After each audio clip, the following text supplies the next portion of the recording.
Yuma Regional Medical Center is a 406-bed sole provider hospital. We're a not-for-profit institution, and we are located in the far southwest corner of Arizona. We have a unique geography that surrounds us, and we serve a large physical area. We're 180 miles west of Phoenix, 180 miles east of San Diego, and 22 miles from the international border. Our relationship with Mayo Clinic really goes back a decade now. Our hospital, our health system, is part of the Mayo Clinic Care Network, and that has really been instrumental in our growth and development. As we've grown our medical group, it's really been instructive for us to have the guidance of Mayo. How do you grow your group? And then our relationship with Mayo Clinic Laboratories, it's really been significant.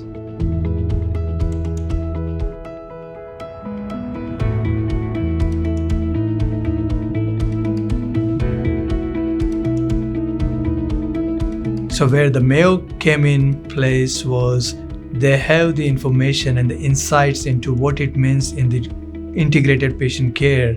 How does the lab play a role? The lab often is invisible in an organization. People are very much aware when something doesn't happen that the lab is there. But in the day-to-day, it's relatively invisible. I think there's always an opportunity to change that. And that's really where our journey started. When I became the vice president over hospital operations, my first task was to really more deeply understand what the lab contributed, not just functionally, but what did it contribute to the organization and to the system. And as I started to dig into that, I really became aware that some things were going to be critical to change leadership's perception of lab, but also to help our board understand the important role that lab had to play.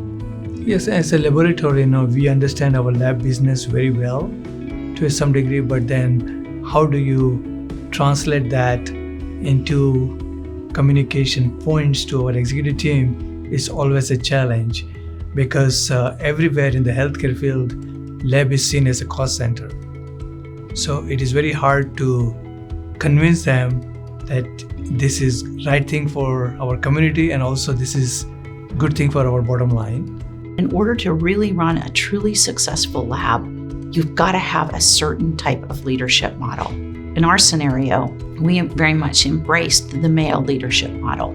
So finding the right pathologists to serve as medical directors, partnered with a strong administrative leader, was the very first step in that direction. Establishing that leadership framework allowed us then, myself and medical directors and my administrative director, to start to think about the lab differently.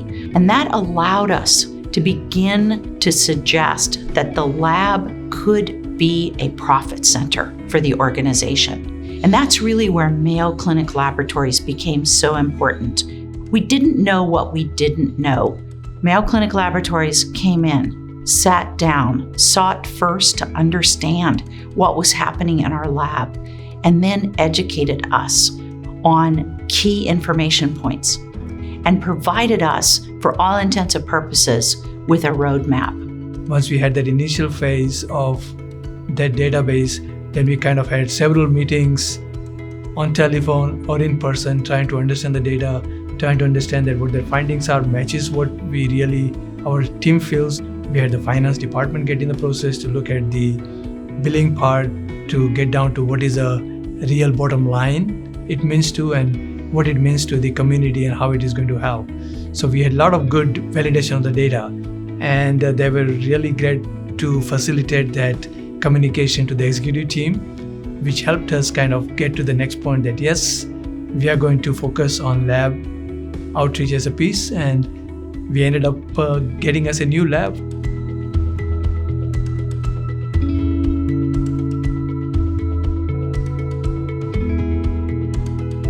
We're very excited to think that we're going to open a brand new lab in the calendar year 24.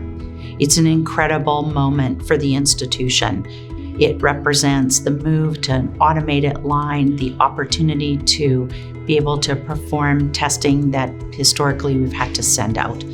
That's a win for the organization. It's a win for the patients that we serve. And so that lab will be 3 times bigger than we currently have.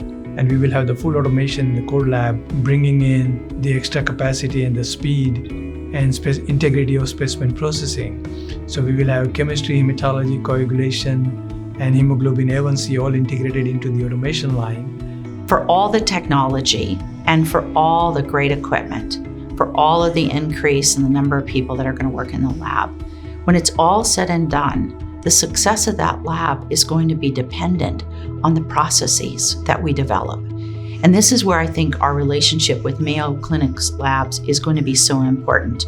I think it's going to allow us to not only serve our patients, but to really raise the standard as it relates to our work processes, operational efficiency, and optimizing what a new lab promises for the community and for our hospital.